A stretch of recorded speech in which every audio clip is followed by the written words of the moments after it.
I feel really concerned in listening to this debate tonight. I'm concerned about both religion and politics. Most of us here have gone through one form of indoctrination or another, whether it be a religious indoctrination or indoctrination into the government and becoming a good citizen, and it both start, get them while they're young. It's, political and religious. And the core of the statist religion is basically the idea of the social contract. And I wonder if both you guys and the audience here would be willing to question these deeply held beliefs, whether religious or political ideas. We're individuals, but we also belong to groups. And the way I look at it is that, are we going to have a discriminatory principle entrenched in our law that singles out the religious groups and subjects them to second-class citizenship? Here's an example, a very practical one. Let's say you have, for example, the University of Michigan in Ann Arbor, and you have all kinds of student clubs. The conservatives have a club where they read, let's say, Adam Smith. The liberals have a club where they read, let's say, Obama or Keynes. Now, a group of Christians say, we want to have a club that's going to read the Bible and study it. All the other clubs get recognition and money. We want some too.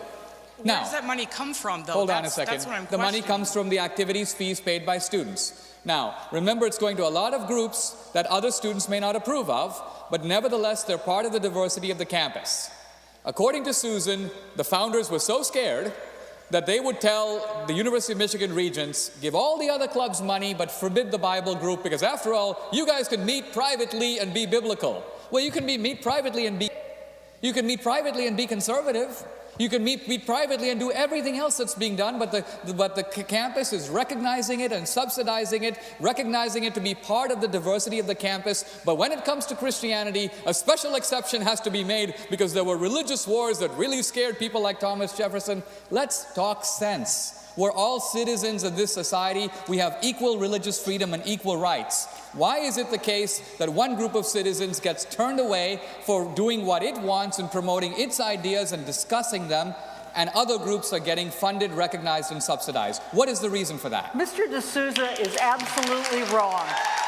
Mr. D'Souza is completely wrong.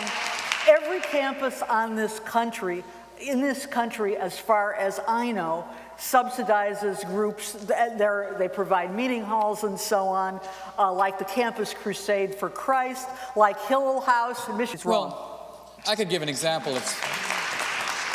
I just spoke a couple of weeks ago at Vanderbilt University, and the university has declared that, as a matter of policy, that you can have Christian groups, but they can't actually require that their leadership be Christian.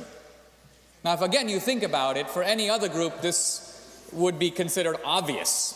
If you're going to run the college Republicans and you want to be the head of it, you kind of need to be a Republican. Then, for the Christian groups, a special burden is placed on them that they're not allowed to discriminate. In what way? By excluding others? No, no one's excluded from membership. They just say that if you're going to be, let's say, the head of the Calvinist group on campus, you got to subscribe to Calvinist beliefs.